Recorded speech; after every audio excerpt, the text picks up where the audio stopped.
예, 안녕하십니까. 볼륨이 작다.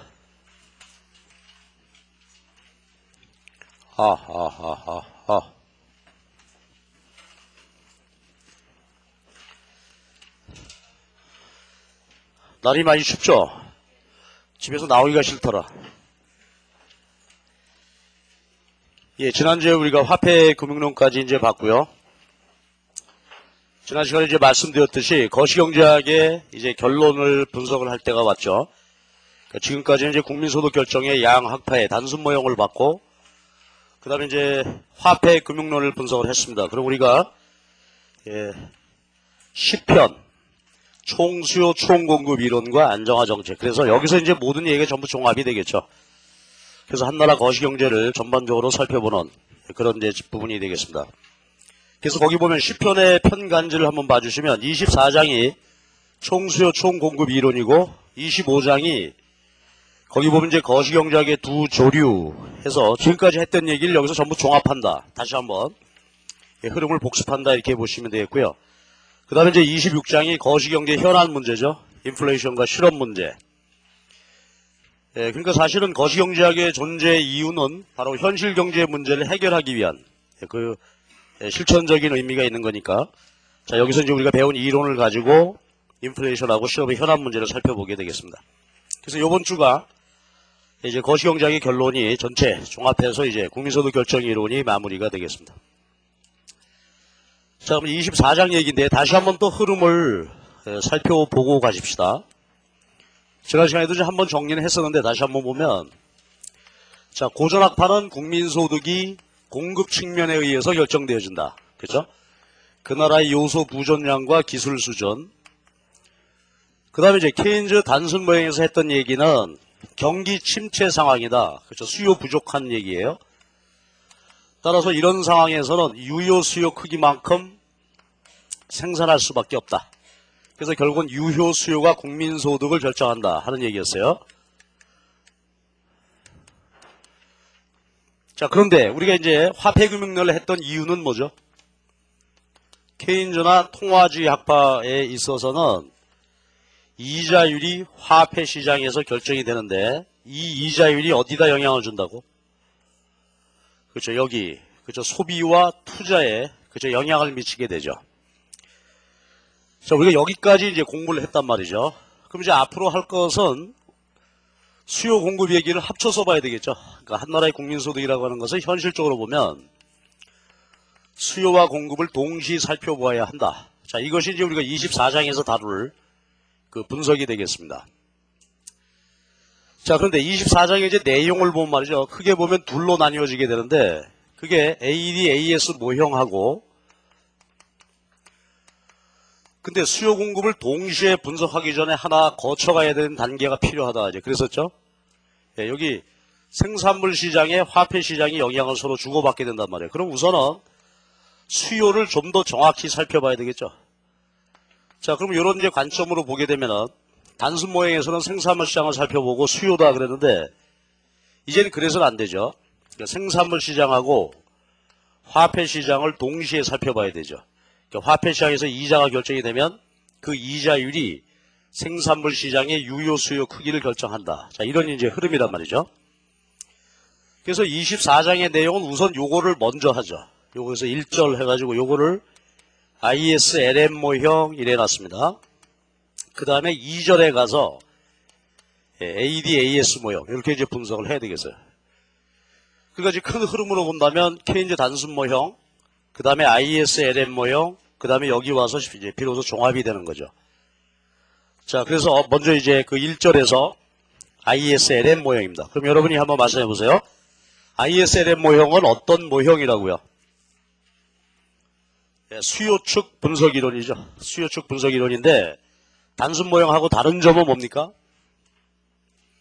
이자율이 화폐 시장에서 결정되어지는 이자율이 이제 유효 수요의 크기를 결정한다. 그러니까 화폐 시장과 생산물 시장을 동시에 살펴보는 이제 그러한 이제 분석이 되겠습니다.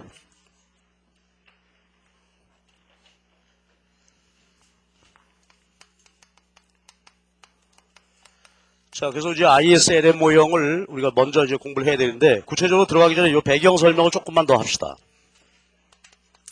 원래 이 오리지널 ISLM 모형이다 하는 것은 이런 이제 배경을 갖고 있어요. 뭐냐면, 케인즈가 36년도에 일반 이론 책을 썼다고 했죠.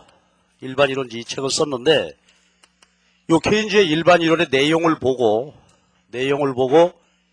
힉스와 한센이라고 하는 분이 있습니다. 힉스와 한센이라고 하는 경제학자분들이 이 케인즈의 일반 이론의 내용이 말이죠. 이것이 기존의 경제학하고는 굉장히 다른 논리체계죠. 그리고 이제 국민소득 결정 이론을 체계적으로 분석하는 그런 이론이 나오게 되니까 이 이론을 학생들에게 쉽게 설명하기 위해서 만든 것이 ISLM 모형이다. 그지? 자, 왜 그러냐면 이제 케인즈 앞에서도 얘기했습니다만 케인즈 그 일반 이론이라고 하는 책이 그죠? 일반 학생들이 전문가들 교수님들이 보시기에는 금방 이제 이해가 되겠지만 학생들이 보기엔 대단히 어려운 책입니다. 이게. 자, 그러다 보니까 이것이 중요한 어떤 책인데 여기에 담겨있는 이론을 학생들에게 소개해야 되겠다. 그런 취지로 만든 모형이 ISLM 모형이다 이거예요. 자, 그럼 원래 ISLM 모형 그러면 오리지널 사실 누구 이론이라는 거예요? 그러면 이게 케인즈 이론이죠. 그러니까 우리가 앞에서 얘기했듯이 오리지널 케인즈 이론은 바로 생산물 시장과 화폐 시장을 같이 보는 거죠. 근데 우리가 앞에서 봤던 단순 모형은 뭐예요? 이거는 이 오리지널 모형을 말 그대로 단순화시켜놨던 거죠. 예, 그러니까 생산물 시장의 유효수에만 보고 이제 분석을 한 것이다. 그러니까 이런 취지란 말이에요. 예, 그러니까 ISLM의 오리지널 원래 분석 모형은 원래는 이제 케인즈 이론을 이제 소개를 한 것이다. 이거지. 그리고 이제 배경은 아까 말씀드린 이제 그런 내용이 되겠습니다. 자, 그런데 원래는 이제 케인즈 이론을 소개한 것이지만 나중에 와서 보면은 케인즈 학파 앞으로 동그라미 K 치면 케인즈 학파 이럽시다. 그러니까 케인즈 경제 이론 당연히 요거 가지고 설명할 수 있겠고 또 고전학파 계열의 이제 현대적인 부활이 통화주의자들이다. 모니터리스트 그랬죠? 그랬는데 이 통화주의자들의 이론 체계도 이 ISLM 모형으로 같이 분석하고 설명해낼 수 있다 이거지. 왜냐하면 이 통화주의자들 고전학파 계열의 학자분들이긴 하지만 이제 현실 경제에서 어떻게 돼? 유효 수요가 부족해서 경기 침체가 난다든가 그러면은 같은 논리로 분석할 수밖에 없겠죠. 그래서 ISLM 모형이다 할 때는 오리지널은 케인즈 이론인데 우리가 지금 이제 현대적으로 해석할 때는 케인즈 학파와 통화주의 학파 이론을 통합해서 이제 한꺼번에 분석할 수 있는 이론 체계이다. 내용은 생산물과 화폐 시장을 같이 보는 그런 이제 분석 체계다. 자, 이렇게 이제 이해를 하시면 되겠습니다. 그리고 여기 용어 하나 하고 간 말이죠. 우선 IS라는 말은 주입 누출 조건을 말하는 겁니다. 그러니까 생산물 시장이 균형이 되면 주입하고 누출이 같아졌죠. 예, 바로 거기서 이제 글자를 따다가 IS, LM은 화폐 시장이죠. 화폐 시장이 균형이다라는 뜻인데 통화량하고 통화 수요. 근데 통화 수요를 케인즈는 뭐라 그랬어요? 예, 리퀴디티 프리퍼런스 그랬잖아. 유동성. 그래서 L 써놓은 거예요. 그래서 LM. 그럼 IS는 생산물 시장이 균형이란 뜻이고 LM은 화폐 시장이 균형을 이루고 있다. 그럼 IS, LM 균형, 그럼 어떻게 되는 거야? 두 시장이 동시 균형이다. 예, 그것에 의해서 이제 국민소득이 결정이 되어진다. 자, 이렇게 이제 보는 것이죠. 그래서 이것이 이제 ISLM의 얘기고요. 그리고 다시 한번 좀 정리를 또 해볼 게 있는데, 우리가 앞에서 얼핏 나왔습니다만, 케인즈 학파와 통화주의 학파. 우리가 흔히 말할 때, 이 두 학파는 이제 어떤 그 맥락을 갖는 거냐, 그거 한번 생각해 보자, 이거죠. 자, 그러면 앞으로 K에다 동그라미 치면, 케인즈 학파, 그렇게 보기로 했는데, 케인즈 학파는 사실은 오리지널 케인즈 이론이라고 보면 되는 거죠. ISLM 모형이야. 그럼 아까 얘기했던 대로, 이제 화폐 시장에서 이자율이 결정이 되어지고, 요 이자율이 생산물 시장의 수요를 결정한다. 그리고 경기 침체 상태니까 수요 크기만큼 생산과 소득이 결정이 되어진다. 여기 케인즈 학파의 얘기입니다. 그죠? 그럼 여러분이 한번 말해봐봐. 그러면 케인즈 단순 모형하고 차이점은 뭐겠어요? 우리가 앞에서 공부했던 케인즈 단순 모형과의 차이는? 그렇죠. 정확히 말씀하셨는데 단순 모형에서는 투자 수요의 이자 탄력도, 소비 수요의 이자 탄력도가 얼마라고? 그러나 이 모형에서는 0이 아니다 이거죠. 그죠? 영향을 준다. 그러니까 화폐 시장을 살펴보아야 한다는 얘기죠. 그래서 케인즈 학파는 오리지널 케인즈 이론이고 케인즈 단순 모형과의 차이는 이것이다. 그래서 화폐 시장 분석이 필요하다는 얘기고. 자, 그 다음에 이제 통화주의 얘기를 좀 해보십시다. 그럼 이제 통화주의는 어떤 분들이냐? 고전학파하고 차이점을 이렇게 봐야 되는데, 우리가 앞에서 말씀드렸나요? 모니터리스트, 통화주의 하게 되면 여기 대표적인 학자분이 누구시라고요? 프리드만이다. 그죠? 그죠? 우리 앞에서 공부했던 그 밀턴 프리드만이죠. 이 양반은 이제 60년대 후반에 등장해가지고 70년대 초반부터 본격적으로 활동한 분인데, 그 대개 한 70년대 초반이다 이렇게 놓고 봅시다. 이때 고전학파 이론을 현대적으로, 그렇죠? 현대적으로 계승해서 거시 이론을 현대적으로 만든 그런 이제 분이란 말이에요. 그래서 프리드만 교수님 이후에 저 양반의 이제 아이디어를 따르는 분들을 우리가 통화주의 학파 이제 이렇게 말한단 말이죠. 근데 기본은 이 양반들은 고전학파의 부활이에요. 그렇죠? 고전학파를 현대적으로 이론을 이제 승계해서 하신 분들인데, 그렇다면 이게 고전학파 단순 모형하고는 어떤 차이가 있을까 하는 얘기죠. 두 가지 면에서 차이인데, 우선 고전학파 모형에서는 항상 어떻다고 생산해 놓기만 하면 어떻다. 항상 다 팔린다고 그랬죠. 그런데 현실은 어때? 그렇죠. 경기 침체가 그죠. 일어나는 경우도 다반사로 나타나잖아요. 그러니까 통화주의자분들은 보시기에 현실적으로 볼 때 고전학파 모형에서 뭐 세입 법칙이 성립해서 다 팔린다. 안 그럴 수 있다. 현실적으로. 그렇죠? 자, 요것을 현실적으로 인정을 해야 할 수밖에 없는 그런 상황이 생기고 있잖아요.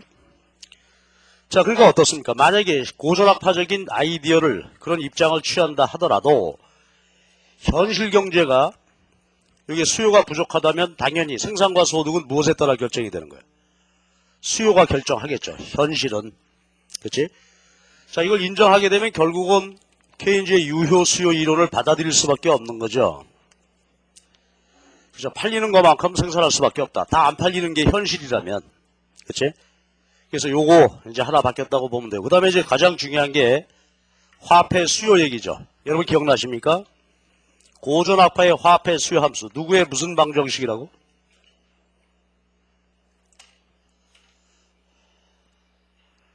예, 대개 일주일 지나서 물어보면 아무도 대답 못하죠. 누구의 무슨 방정식? 아니, 명시적인 화폐 수요 함수. 네가 언제 말했냐? 뭐 그런 표정으로 나를 보는데, 그렇죠? 마샬의 현금 잔고 방정식 생각나요? 자, 불러봐봐. 뭐였지? MD equal K, P, Y. 그치? 야단났어. 하여튼 엄마한테 다 전화해야 돼, 내가. 얘 요새 공부 안 하죠, 그리고. 그치? 이게 마샬의 현금 잔고 방정식입니다. 그런데 우리가 고전학파의 화폐 수요함수를 또 다른 말로 뭐라고 표현했어요? 화폐 수량설 그랬단 말이야. 그럼 화폐 수량설이라는 것의 내용은 뭐였지? K가 어떻다고? 상수다 이거였죠. 그치? K가 상수다. 자, 그런데 우리가 앞에서 이제 뭐 주식시장, 채권, 투기 이런 얘기 쭉 했었는데, 근데 현실을 감안해 보면은, 그죠? 케인즈적인 견해를 받아들이지 않을 수 없다. 그래서 프리드만은 요 화폐 수요 함수를 어떻게 변형? 이제 K가 상수가 아니라 뭐라고? 변수였죠. 그래서 MD는 K, R, P, Y란 말이야. 자, 그럼 요걸 무슨 방정식이라 그랬어요? 프리드만의 신화폐 수량설이다. 그러면 고전학파 화폐 수량설과 이 신화폐 수량설의 차이점은 뭐예요? K가 상수다. 여기서는 K가 이자율의 변수다 이거지. 그렇죠? 자, 그러니까 이제 한번 보면은 우리가 앞에서 봤던 고전학파 모형하고 케인즈 단순 모형은 뭐 현격하게 다른데, 지금 이렇게 양쪽을 말이죠. 좀 현실화 시켜놓고 이렇게 놓고 보게 되면 결국은 케인즈 학파 이론하고 통화주의 이론은 어떻게 된 거예요? 서로 정확하게 같아졌죠. 경기 침체 하에서는 유효 수요가 국민소득 결정을 할 수도 있다. 통화주의자들 그거 거부할 수 없고, 또 케인즈가 얘기했는데 유동성 선언 소리잖아요. 화폐는 그쵸 이자율에 의해서 영향을 받을 수도 있다 하는 얘기 했는데 프리드만도 그거 거부할 수 없다 이거지. 그러니까 모형이 어떻게 돼서 서로 같아졌단 말이에요. 동일해진 셈이 돼. 다만 이제 우리가 해보면 내용이 질적으로 두 가지 차이는 남게 되는데 겉의 외형적인 모형은 서로 같아졌어요. 그치? 그러니까 요 두 케인즈 학파와 통화주의 학파 이론을 ISLM 모형으로 분석할 수 있겠다 이거지. 자, 이것이 ISLM이에요. 자, 그런데 제가 이제 ISLM을 아주 강조를 하는데 우리 교재에서는 너무 간단하게 쑥 지나갔는데 아주 제가 자세하게 말씀드릴 겁니다. 그건 왜 그러냐면 우리 경제학 시험에서는 아직까지는 ADAS 모양보다도 오히려 어떤 면에서는 ISLM 모형이 출제가 더 많이 된단 말이야. 그러니까 ISLM 모형을 아주 정확하게 여러분이 챙겨놔야 돼. 그래서 이걸 자세하게 제가 말씀드리니까 이렇게 이제 인식을 하고 이제 본격적으로 들어가 봅시다. 지금 말씀드렸듯이 ISLM 모형이 중요한 거예요. 그러니까 노트 필기를 아주 정확하게 잘 해 주시기 바랍니다. 자, 이런 이제 맥락에서 우리가 하게 되는데, 자, 그럼 이제 공부하는 순서는 말이죠. 우리가 여태까지 했던 모든 실력을 총동원해 가지고 생산물 시장과 화폐 시장을 분석한 다음에 이것을 결합해서 이제 동시 분석을 해봐야 되겠죠. 근데 그걸 이미 해놨다 이거지. 힉스와 한센 교수님께서. 그럼 먼저 이제 IS 곡선입니다. 그럼 IS 곡선은 일단 분석 도구죠. 분석 도구인데 요거는 생산물 시장을 분석하는 분석 도구입니다. 그리고 정의는 이렇습니다. 한번 써보시죠. IS 곡선은 뭐냐? 정의가 생산물 시장을 균형으로 만들어주는 이자율과 소득과의 관계. 생산물 시장을 균형으로 만들어주는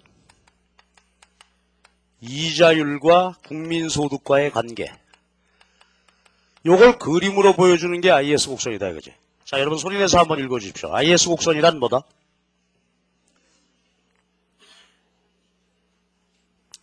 그렇죠. 그럼 한번 생각해 보자고. 생산물 시장이 균형이라는 말은 무슨 말이겠어요?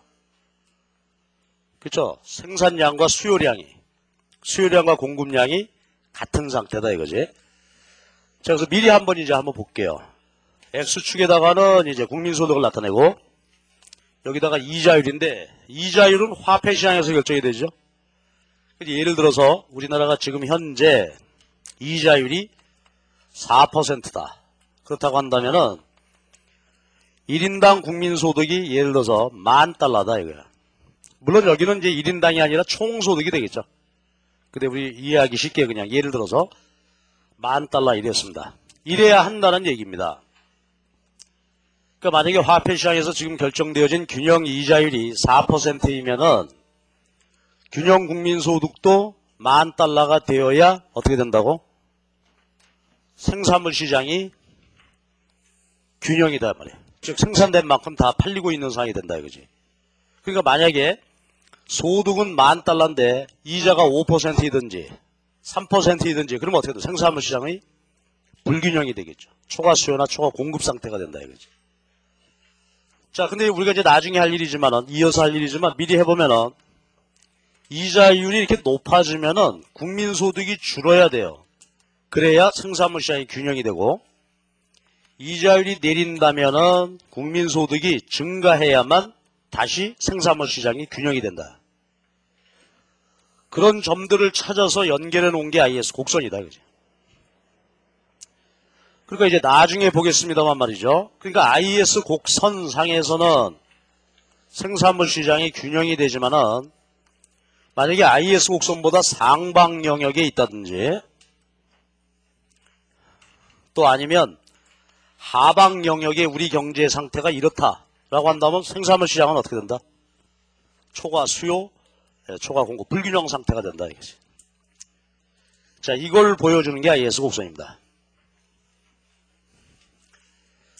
자, 그러면 결국은 말이죠. 생산물 시장을 이자율과 국민소득과의 관계로서 분석을 해보자 하는 얘기니까 요 공부하는 순서는 우선 IS 곡선을 도출해보고 그 다음에 이어서 변화 이런 순서로 해야 되는데 정확하게 적어 놓으시기 바랍니다. 자, 그럼 먼저 IS 곡선을 도출한다는 말은 그렇다면 뭐겠어요? 아까 정의하기를 이자율과 소득과의 관계다 그랬으니까 구체적으로 어떤 관계냐? 이걸 알아보자는 얘기가 되어지겠지. 자, 그럼 우리가 알고 있어요. 우리가 다 알고 있는데 이걸 딱 종합해가지고 한번 정리해보자고. 만약에 말입니다. 이자율이 올랐다고 가정해 봅시다. 자, 이자율은 어디서 결정이 된다고? 화폐시장. 그러니까 화폐시장에서 어떤 이유로 인해서 이자율이 올랐다. 자, 그러면 이게 생산물 시장에 어떤 영향을 주어서 국민소득을 어떻게 변화시키겠는가 하는 것을 한번 생각해 보자, 그지? 자, 아이디어는 이거죠. 생산물 시장의 수요를 생각해 보시지. 이게 이제 국산품에 대한 총 수요죠. 근데 현재 이자율 주어진 수준에 있다가 이자가 오른다. 그러면 생산물 시장의 유효 수요에 어떤 영향을 미치게 됩니까? 미리 이거 할 거라고 참 많이 미리 이제 목선을 많이 깔아놨지. 자, 이제 답하세요. 어떻게 되지? 유효 수요 구성하는 4개 항목 중에서 어디다 영향을 준다고요? 우선 민간 소비 수요지. 민간 소비가 증가할까 감소할까? 감소하겠죠. 왜? 그렇죠. 보통 사람들이 우리가 미시에서 배웠던 것처럼 이자율이 오르면 어떻게 돼? 저축을 늘리죠. 이자가 오르면 저축을 많이 하게 되니까 소비를 줄인단 말이지. 그 다음에 기업의 투자는 어떻게 될까? 이자가 오르면 투자 자금의 가격이 오르는 셈이니까 기업은 투자하기 어렵죠. 그래서 결국 어떻게 된다는 거예요? 이자율이 오르면 민간 소비 수요와 민간 투자 수요가 줄게 되죠. 그러니까 우리나라 총 수요가 어떻게 되는 거예요? 감소. 따라서 유효 수요가 줄게 되니까 생산과 소득도 마찬가지로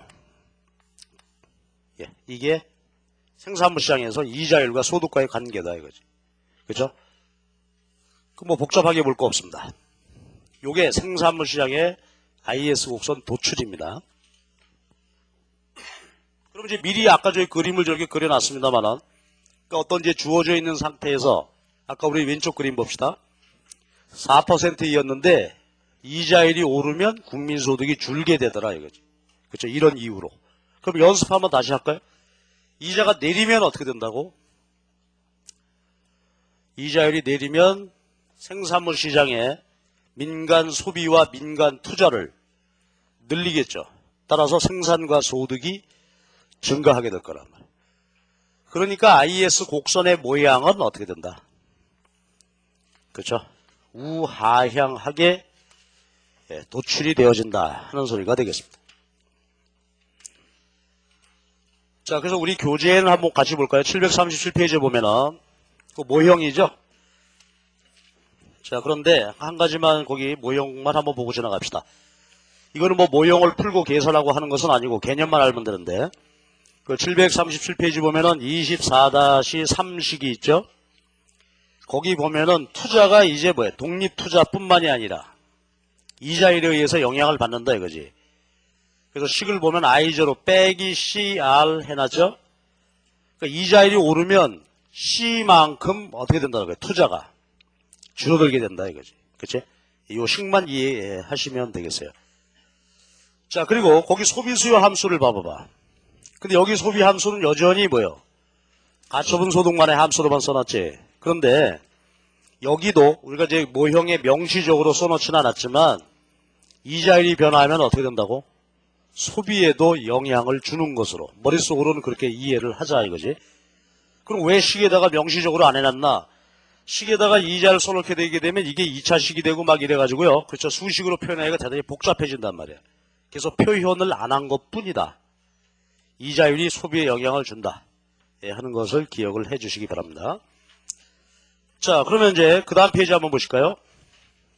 이건 그림으로 표현했죠. 한번 거기 한번 보시자고. 그러니까 최초의 Y0D 이자율 R0일 때죠. 그만큼 우리나라의 총 수요가 있었는데 자, 이 그림에서는 지금 뭘 가정하고 있나요? 이자율이 내린 경우죠. 그럼 한번 봐봐. 이자율이 내리니까 어떻게 됐다? 소비와 투자가 증가했겠죠. 총수요 증가. 그림으로 보면은 총수요선이 그렇게 상방이동하게 됐단 말이죠. 따라서 이자율이 내리니까 총수요가 증가해서 국민소득이 증가한다. 그게 밑에 그림 IS 우하향한다. 그렇죠? 자, 이것이 IS 곡선의 도출이야. 이거 뭐 너무나 중요한 거니까 절대로 놓치지 말고 정확하게 잘 챙겨 두셔야 합니다. 자, 그 다음에 말이죠. 한 가지 하고 가야 되는데 우리 교재에는 명시적으로 안 해놨는데 불균형 문제입니다. 아까 우리가 뭐라고 얘기했지? IS 곡선의 정의가 뭐였죠? 생산물 시장을 균형되게 해주는 그치? 이자율과 소득과의 관계다. 이랬단 말이에요. 그럼 이제 아까 얘기했듯이 말이죠. 만약에 우리 경제가 IS 상방 부분에 있던지 아니면 하방 부분에 있던지 즉 이자가 5%이던지 3%이던지 그렇죠? 그러니까 소득이 $10,000, 1인당 $10,000면은 이자가 4%가 되어야 균형인데 이자가 5%다 3%다 그러면 불균형이다 이거죠. 요걸 챙겨놔야 되지. 여러분이 한번 잘 생각해 봐봐. 우리 경제가 IS 선상에 있지를 못하고 상방 부분에 있다. 그러면 어떻게 된 걸까? 생산물 시장이. 자, 생각은 이렇게 해야 돼. 소득은 주어진 걸로 놓고 분석 한번 해봐봐. 4%일 때 균형이죠. 균형인데 이자가 어떻게 됐다는 거야 이거. 그 이상 오르는 거지. 그러면 생산물 시장의 수요가 어떻게 됐을까? 소득은 $10,000인데 그 상태에서 이자율이 올라버렸대. 이자율이 오르니까 소비, 투자, 유효 수요가 줄었겠죠. 그럼 봐봐. 최초의 균형이었는데 이 상태에서 균형이었는데 이자율이 올라서 소비, 투자, 유효 수요가 얘가 줄었다. 그러니까 생산물 시장은 어떻게 돼? 초과 수요, 초과 공급. 초과 공급 상태가 되겠지. 그래서 IS 곡선보다 상방 부분에 있을 때는 이자율이 오른 셈이니까 유효 수요가 줄어서 초과 공급 상태가 된다. 반대로 요건 됐죠? 만약에 만불 소득인데 이자가 4%가 아니라 3%다. 이자가 내린다. 그럼 어떻게 됐다고? 생산물 시장에서 다시 정확히 봐. 이자가 내리니까 소비, 투자, 유효 수요가 증가하겠죠. 균형이다가 이자율이 내리는 바람에 얘가 증가하게 됐으니까 생산물 시장이 어떤 상태? 이게 초과 수요 상태가 된다. 그치? 자, 이것도 잘 챙겨놓고 지나가야 돼. 그래서 IS 상방에서는 초과 공급, 하방에서는 초과 수요 상태가 된다. 자, IS 곡선의 도출, 그 다음에 불균형, 이렇게 이제 살펴봤습니다. 자, 그럼 이제 두 번째 볼게 말이죠. 이것도 중요한 얘기 계속인데, 변화에 대해서 봅시다. IS 곡선의 변화. 그럼 요거 한번 생각해 보실래요? 이게 지금 IS 곡선을 현재 상태에서 도출했다는 얘기는 뭐죠 이게? 생산물 시장에서 이자율과 유효 수요 국민소득과의 관계지. 그런데 이렇게 지금 현재 도출되어 있던 IS 곡선이 움직였다 라고 하는 것은 어떤 일이 일어날 때 변하는 걸까요? 이게 이제 우리 미시경제학에서도 본 말이에요. 수요 곡선 도출했죠. 이것은 오로지 무엇과 무엇의 관계만, 가격과 수요의 관계만 보는 거지. 그런데 얘가 움직였다는 것은 뭘 얘기하는 거야? 가격 이외에 그런 걸 뭐라고 그랬죠? 여건 변화지. 그래. 그러니까 IS 곡선이 움직였다는 것은 뭐야? 생산물 시장에 여건이 변화했단 말이죠. 그러니까 생산물 시장 유효 수요에 영향을 주는 게 이자율 뿐만이 아니다 이거지. 다른 어떤 이자율 이외의 다른 어떤 것들, 즉 여건들이 변화하게 되면은 이제 IS 곡선이 변화하게 된단 말이죠. 그런데 이걸 잘 챙겨놔야 돼. 변화하는 형태는 두 가지입니다. 하나는 기울기가 변화하든지 아니면 좌우 이동하든지 이동하는 변화가 일어나든지. IS의 변화는 이렇게 두 가지로 나누어 볼 수 있겠어요. 자, 그럼 말이죠. 요것은 뭐 우리가 결론부터 미리 얘기하고 여러분이 이해하고 이제 그렇게 하는 것이 좋을 것 같아요. 제가 써볼게요. 읽어주십시오. 요거 뭐였지? 읽기. 투자 수요의 이자율 탄력도. 의미는 0.7 무슨 소리라고? 투자 수요의 이자율 탄력도란 뭐다? 0.7. 이자율이 현재 상태에서 1% 변화하면 투자 수요가 0.7% 변화한다 이거지. 그 정도를 보여주는 거죠. 그런데 이 탄력도가 IS 곡선의 전반적인 기울기를 결정해 준단 말이에요. 그러니까 이 탄력도가 커지게 되면 결론부터 써놓을게요. IS 곡선의 기울기. 자, 여기다 미분했습니다. 미분치는 기울기죠. 기울기. 근데 기울기는 지금 보면 우하향 마이너스죠. 귀찮으니까 절대치 씌워놓고 투자 수요 이자율 탄력도가 커지게 되면 IS 곡선 기울기의 절대치가 작아지게 된다. 그래서 일단 결론부터 외우자고. 투자 수요의 이자율 탄력도와 IS 곡선 절대치 기울기와는 서로 어떤 관계가 된다? 역의 관계가 되죠. 그래서 투자 수요 이자율 탄력도가 커지게 되면 IS 기울기가 작아지고 투자 수요 이자율 탄력도가 작으면 IS 기울기는 커지게 된다 하는 소리입니다. 그래서 그림으로 보면 이제 이런 얘기지. 자, 최초에 이렇게 있었는데 투자 수요의 이자율 탄력도가 커지게 되면 그 기울기가 줄어들게 된다. 그러니까 그림으로 보면 어떻게 될까 그러니까. 이거보다 급하게 될까요? 완만하게 될까? 기울기가 작다는 것은 그치? 예, 이게 완만하게 변한다.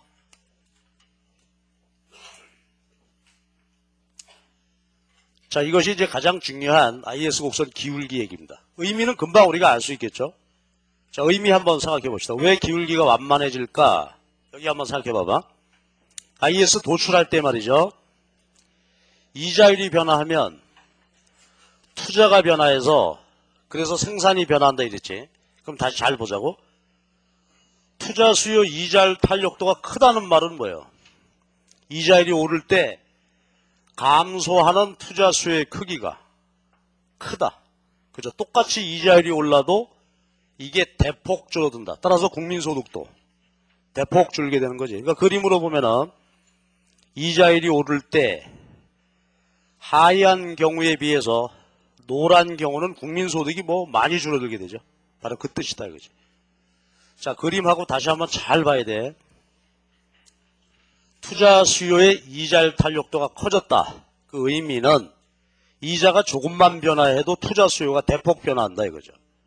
따라서 IS 곡선 기울기가 어떻게 된다? 예, 완만하게 변화한다. 그래서 탄력도와 기울기는 서로 역의 관계가 되는 것입니다. 역의 관계. 자, 그런데 여기 이제 중요한 얘기가 숨어 있어요.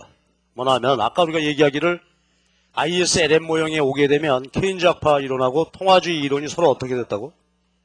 같아졌다 그랬죠. 근데 차이는 이제 두 가지 차이가 남게 되는데 그 중에 하나가 요것에 대한 차이입니다. 그래서 여기 말이죠. 그럼 이제 모형별로 요거 탄력도 문제를 한번 생각해 보십시다.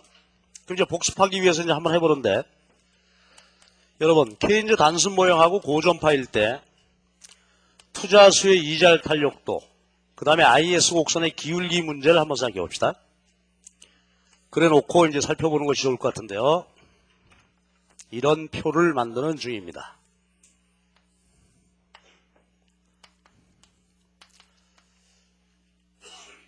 자, 그럼 한번 생각해 보자고. 복습입니다. 자, 케인즈 단순 모형에서는 투자 수의 이자율 탄력도가 얼마였죠? 얼마라고 놓고 가정하고 분석하는 모형이에요. 케인즈 단순 모형에서 투자 수요 이자율 탄력도의 크기는 0이었죠. 0. 그치? 전혀 안 변한다. 독립 투자만 있다. 이랬으니까. 그 다음에 고전학파 모형에서는 우리가 아직 제대로는 안 했어요. 안 했지만은 여기는 뭐죠? 실물적 이자율 세입 없이 증명하고 할 때 나왔듯이 이자율이 아주 민감한 영향을 받죠. 그래서 탄력도가 크단 말이야. 그럼 우리가 앞에 알고 있는 요 사실을 염두에 두고 한번 생각해 보자고. 여기서 말하는 케인즈 학파 모형은 어떤 모형이 변형된 거예요? 케인즈 단순 모형이고 통화주의 모형은 고전학파 이론이라는 그것에 미쳐 볼 때 케인즈한 모형, 케인즈 학파 모형에서는 투자 수요 이자 탄력도를 크다고 보겠다, 작다고 보겠다. 작다. 그죠? 이것도 앞에서 많이 나왔지. 케인즈 스스로 이렇게 얘기했다는 거죠. 통화주의자들은 고전학파적인 계열이니까 말이죠. 케인즈안에 비해서 탄력도가 크다고 본단 말이지. 자, 그래서 이 네 가지 모형을 이렇게 한꺼번에 정리할 수 있어야 되겠어요. 그렇지? 자, 그러면 이제 마무리할게. 탄력도하고 기울기 문제지. 그럼 아까 조금 전에 보니까 탄력도와 기울기는 서로 역외관계라고 그랬습니다. 그러니까 케인즈안의 경우는 IS 곡선의 형태가 어떨까? 그 기울기가 크죠? 기울기가 크면 모양은 급한 거요? 완만한 거요? 그치? 급한 모양이지. 기울기가 크다 이거야. 통화주의자들은 투자 수요 이자 탄력도가 크다. 그러니까 기울기는 작다. 기울기가 작다는 것은 뭘까? 그쵸? 완만한 모양의 IS 곡선이 된다 이거지. 자, 요것이 케인즈 학파와 통화주의 학파입니다. 자, 그럼 우리가 케인즈 단순 모형에 대해서 고전학파 모형에 대해서 생각해 볼 수 있겠지? 그럼 한번 여러분 유추해 봐봐. 케인즈 단순 모형을 IS 곡선으로 표현해 본다면 IS 곡선의 모양은 어떻게 생겼을까? 탄력도가 제로니까 기울기는 서로 역외관계라고 그랬죠? 기울기는 무한대가 된다 말이죠. 그죠? 기울기가 무한대면 선의 모양이 어때? 예, 이게 수직선이 되게 됩니다.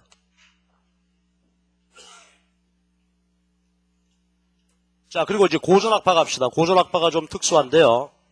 고전학파, 투자 수요 이자 탄력도가 크다. 그러니까 통화주의자처럼 해석해가지고 그럼 IS 기울기가 완만하겠구나. 이건 그렇지가 않고 고전학파 모형은 아예 어때요? 이쪽 지금 케인즈 학파, 통화주의 학파 논리하고는 아예 다른 거죠. 그래서 이것은 말이죠. 다른 논리로 구해봐야 되는데 고전학파의 경우는 IS 곡선이 한 점으로 표시되게 됩니다.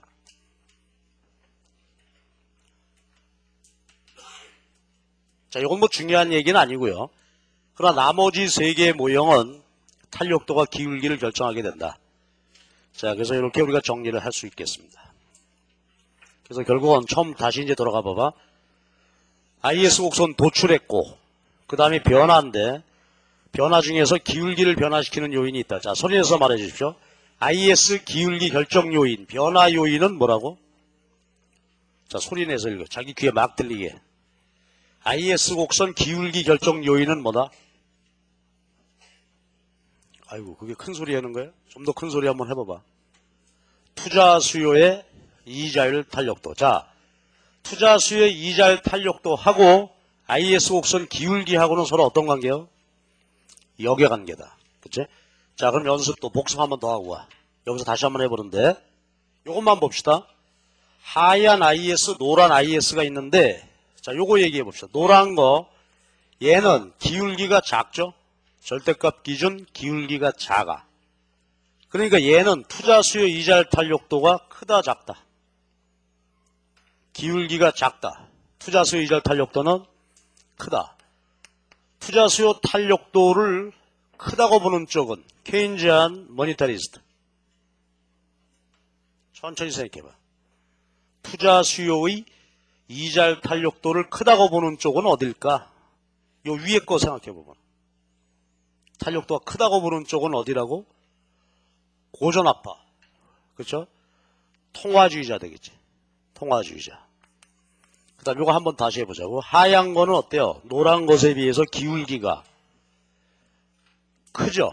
기울기가 크다는 것은 투자 수요 이자율 탄력도가 작다. 이것을 작다고 보는 쪽은 어디라고? 케인즈안. 케인즈 단순 모형에서는 아예 얼마? 0. 그렇죠? 이거 여러분 앞으로 이제 공부하면서 무지하게 헷갈려. 그렇죠? 그런데 여기서 처음 나왔을 때 아주 확고하게 하고 가잔 말이지. 그러면 큰 혼란 없이 잊지 않고 잘 할 수 있습니다. 자, 이래서 우리가 이제 IS 곡선의 변화 중에서 첫 번째 기울기 변화에 대해서 봤습니다. 기울기 변화. 그 다음에 이제 두 번째 이동. 이동은 쉬워. 이거 우리가 쉽게 할 수 있는데 그림으로 이제 먼저 한번 볼게요. 이동이다 그 말은 IS 곡선이 어떻게 됐다는 거예요? 이런 식으로. 그렇지? 우측으로 이동했다, 좌측으로 이동했다. 이 소리입니다. 그럼 우리가 이제 우측으로 이동했다고 봅시다. 이런 식으로. 자, 그럼 이건 이제 상황부터 이해를 좀 해보고 가지. 여러분 봐봐. 지금 IS가 우측으로 이동했다는 것은 상황은 어떻게 우리가 해석할 수 있는 거나? 이자는 변함이 없는데 국민소득이 증가했다는 얘기죠. 우측으로 이동했다는 것은 이자는 변함이 없는데 국민소득이 증가했다. 그럼 여러분이 한번 답할 수 있잖아. 생산물 시장에서 국민소득이 증가했다는 것은 틀림없이 무슨 일이 일어난 거야? 어떤 여건 변화가 일어났을까? 소득이 증가하려면 지금 경기 침체 모형이죠. 유효 수요 이론이지. 뭐가 증가했어요? 수요가 증가했겠지. 그래서 이제 생산물 시장에서 유효 수요가 증가하는 그런 어떤 변화가 일어났다면은 유효 수요 증가, 생산 증가, 소득 증가. 이 IS 곡선이 우측으로 이동하게 된다 이거지. 자, 그럼 정리해 볼까? 이제 우리가 다 알잖아. 생산물 시장에서 유효 수요가 증가하는 변화. 우리가 아는 거를 쭉 한번 나열해 본다면 A, I0, G0, B가 뭐죠? B? 한계 소비 성향. 그치? 이런 것들이 증가하거나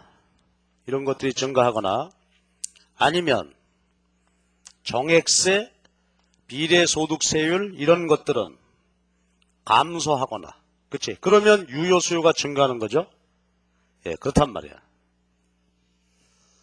자, 그래서 요거는 쉽게 마무리되는데 IS 곡선이 우측으로 이동한다는 것은 이자가 변함이 없는데 소득이 증가했다. 즉 생산물 시장에서 유효 수요가 증가한 그런 어떤 여건 변화가 일어났다. 내용을 살펴보면 저런 것들이다 이거지. 자, 손에서 한 번만 말해봐봐. A는 뭐죠? I0 독립투자, G0 독립정부소비지출, B 한계소비성향 이런 것이 커지면 자 T0는 뭐야? 정액세, 소문자 T는 비례소득세율, 그렇지? 이런 것들이 감소하면 그렇죠? 증가하는 거. 요거 답해주세요. 요게 줄어드는데 왜 유효 수요가 증가지요? 그렇지? 가처분 소득 증가, 민간 소비 증가하게 된단 말이야. 그렇죠? 예. 그리고 이제 하나만 더 해봐봐. 만약에 정부가 개입해서 이런 일을 했다면 그건 뭐지? 요거는 정부가 정책적으로 의도적으로 개입을 해서 정부 지출을 늘리거나 세금을 감면했다. 그것은 뭐라고 그래? 확대 재정정책이지. 예. 일반적으로 이런 변화가 일어나든지 아니면 정부가 정책적으로 개입해서 이런 변화를 가져왔다. 즉 확대 재정정책을 썼다. 그러면은 IS 곡선이 우측 이동합니다. 근데 하나만 더 붙이죠. 여러분, 만약에 정부가 확대 재정정책을 써서 IS가 우측으로 갔다. 그러면 IS 곡선의 우측 이동 폭은 얼마나 될까?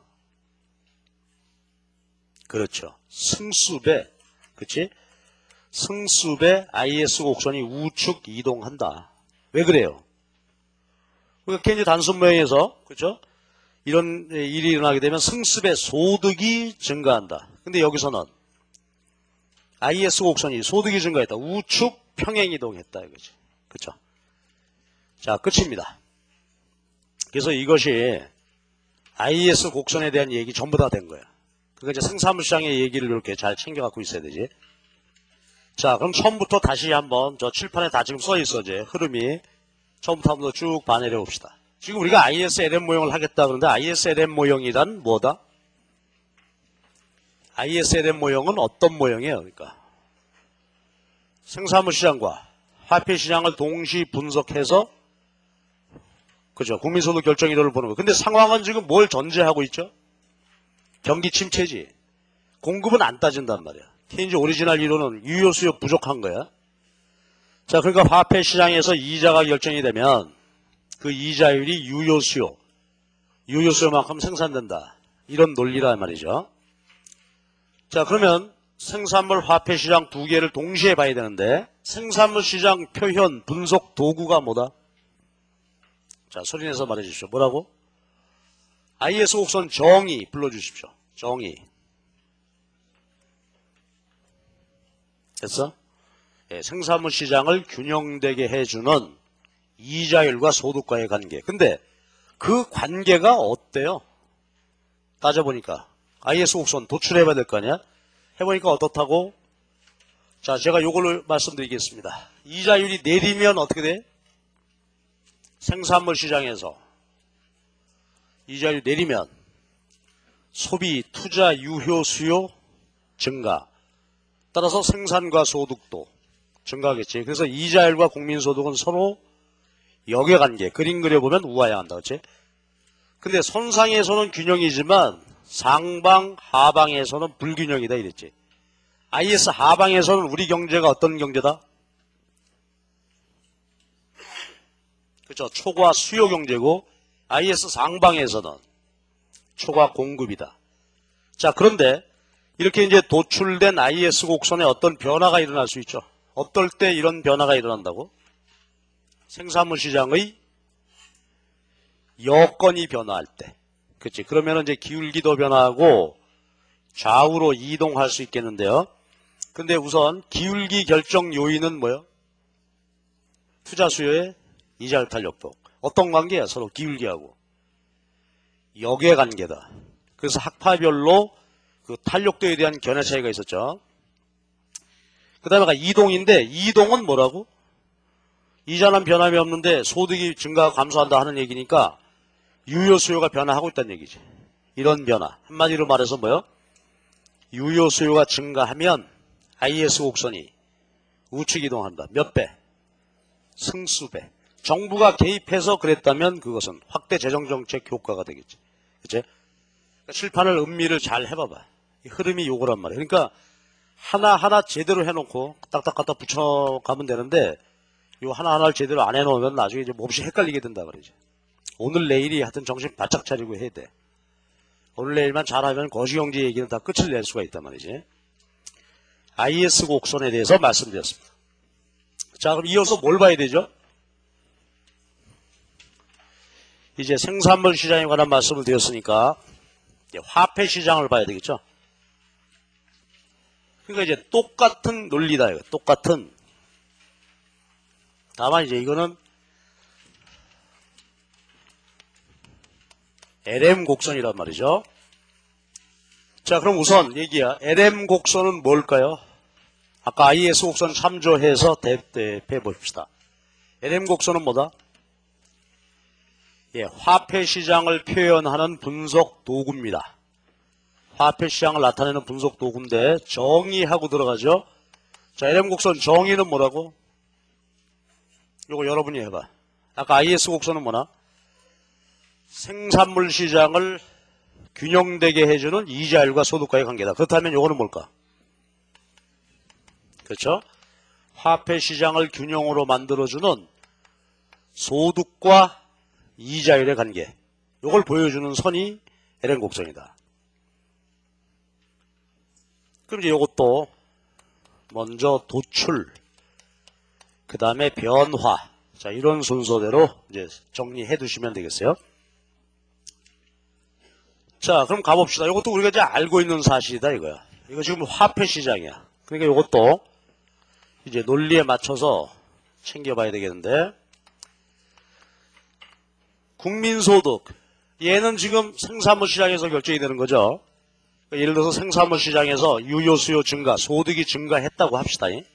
지금 상태에서. 자, 그러면 이자가 어떻게 될까 하는 문제지. 이자율이 어떻게 될까? 자, 그런 말이죠. 우리가 지난 시간에 배웠던 화폐 금융론 공부, 그 실력을 발휘를 해봐야 되지. 근데 우리가 화폐 시장 분석은 아무래도 익숙치가 않아. 생산물 시장보다는. 그래서 늘 이제 헷갈리게 되는데, 화폐 시장 얘기가 나오게 되면 맞아. 무조건 그림 그려놓고 제대로 분석해보자. 한 대여섯 번만 해보면 되겠지. 자, 여러분이 이 평면에다가 화폐 시장 그림을 그대로 한번 그려봐봐. 지난 시간에 했던 것. 수요 공급 정확한 노테이션 밝혀가면서 그림을 한번 그려보시기 바랍니다. 우선 통화 공급 곡선, 그 다음에 통화 수요 곡선, 그리고 노테이션 다 써보고 그려보십시오. 지금 못 그리면 죽었어. 아주 앞에 앉아서 뒤를 뒤지는 자가 있어. 지금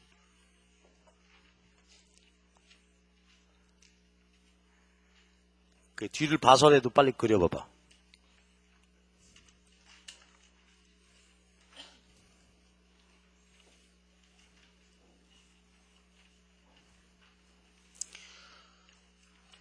우선 말이야, 지난 시간에 했던 거 놓고 보자고.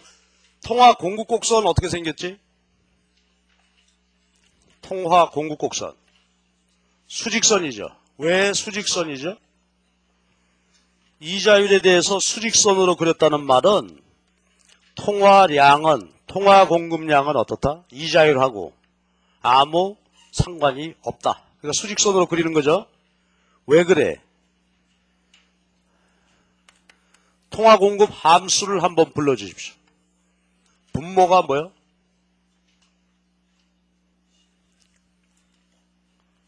분모.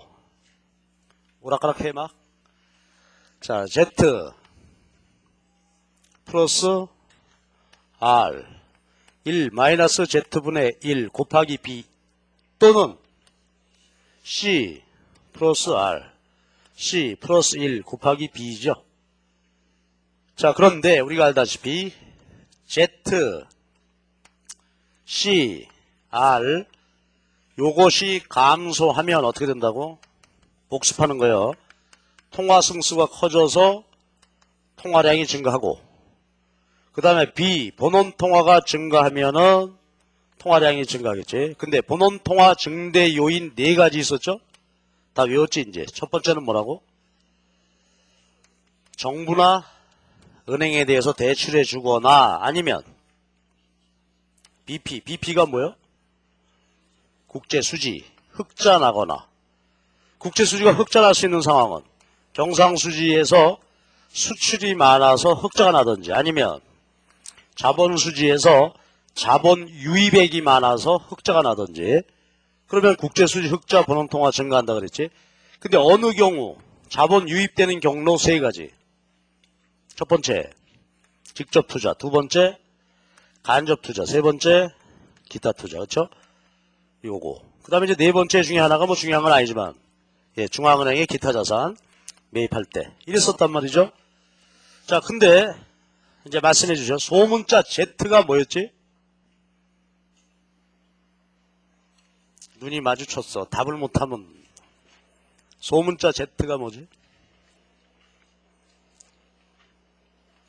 뭐라고? 요 앞에 친구. 현금 바보야. 현금 맞았다. 미안해 맞았어. 그쵸? 맞았어요. 그 뒤에서 다시 말해봐봐. 생각해봐. 생각났잖아 이제. 소문자 Z. 왜 또 현금 예금을 했냐? 요거 뭐 요게 현금 예금 비율이죠. 얘는 현금 통화 비율. 그치? 자, 소리내서 다시 한번 읽어봐. 이제 안 잊어먹겠죠? 소문자 Z 뭐라고? 현금 통화 비율. C는 현예금 비율. R은 여기서는 지준율이야. 이자율 아니고. 지준율이 내리면 자, 근데 우리가 무슨 얘기 했었냐면 말이죠. 중요한 얘기입니다. 근데 얘는 어떻다고? 단기에 변하지 않는 상수값이라고 그랬죠. 거래 간섭 이런 것에 의해서 변하는 것이 아니다. 그 다음에 지준율이나 대출 여부는 뭐예요? 이건 당국에서 결정하는 정책 변수들이고 요거는 대외 요인에서 결정되어지는 외생 변수고 따라서 우리는 통화량을 뭘로 보기로 했어요? 그쵸? 외생 변수지. 그쵸? 이자율이 변한다고 변하는 것이 아니다 이거야. 자, 통화 공급 함수 다시 한번 복습한 거란 말이지. 그래서 그림이 어떻게 됐어요? 수직선으로 그려진 거야. 그 다음에 화폐 수요 말해줘야지. 지금 우리는 케인즈 논리대로 하고 있습니다. 자, 답해 주세요. 케인즈 논리에 따르면 복습입니다. 사람이 화폐를 보유하려고 하는 이유가 뭐예요? 무슨 단어를 썼지? 유동성 선호. 그치? 유동성. 유동성 낱말의 뜻이 뭐예요? 그쵸? 어떤 자산을 가치 손실 없이 금방금방 살 수 있느냐. 그 정도죠. 돈은 유동성이 얼마인 자산이라고? 1. 언제든지 살 수 있지. 우리가 농담 삼아 예를 들었는데 라면은 유동성이 얼마라고? 없죠. 유동성 제로인 자산이야. 그런데 사람들이 유동성을 보유하는 동기가 있다. 세 가지 거래 활동을 한다. 첫 번째가 뭐라고? 첫 번째가 거래적 동기 화폐 수요죠. 두 번째는 예비적 동기, 프리코셔너리. 세 번째가 투기적 동기지. 그런데 요 두 개는 성격이 유사해서 같이 보자 그랬죠. 읽기는 어떻게 읽을까? 거래적, 예비적 동기 화폐 수요. 근데 얘는 무엇에 따라 결정이 돼? 물가와 소득의 증가함수죠. 물가가 오르고 소득이 증가하면 거래 예비 목적으로 돈을 많이 보유하려고 한다. 그 다음에 투기 목적 화폐 보유. 이건 뭐 하려고? 채권 투기하려고. 따라서 얘는 뭐야? 이자율의 감소함수고. 그래서 요거 써보면 PLYR 이랬었죠. 자, 그러니까 케인즈의 화폐 수요는 바로 이런 이유로 인해서 이렇게 정해져 있다 이거야. 자, 그 다음에는 프리드만의 얘기를 해보면 어떻게 될까? 프리드만은 고전화폐의 화폐 수량서를 현실적으로 수정했다. 아까도 나왔었어요. 어떻게 수정했다고? 요건 케인즈의 화폐 수요고 프리드만의 화폐 수요는 RPY였죠. 그러니까 결과적으로 모형은 서로 어떻게 됐다? 같지. 그러니까 화폐 수요에다 영향을 주는 것은 무엇이에요? 물가, 소득, 이자율. 똑같아졌다 이거지. 그치? 그래서 이것은 케인즈의 화폐 수요라고 봐도 좋고 프리드만의 신화폐 수량설이라고 봐도 좋습니다. 분석은 똑같이 하면 되는 거지. 그치? 자, 이런 상황입니다. 그래서 이제 지금 현재 통화량 주어져 있고 지금 현재 화폐 수요 상황에서 이자율이 이렇게 되고 있었다. 자, 그런데 다시 이제 도출로 돌아가 보자고. 그런데 국민소득이 증가했대. 그럼 화폐 시장에 어디에 어떤 변화가 오겠냐 이거예요.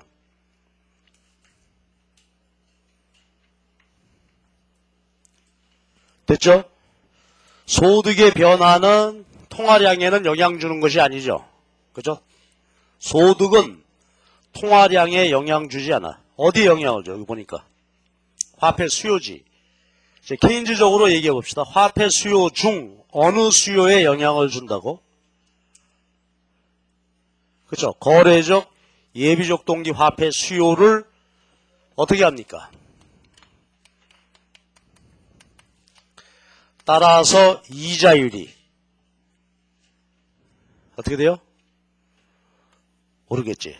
그래서 국민소득이 증가하게 되면은 거래 예비 화폐 수요가 증가한다.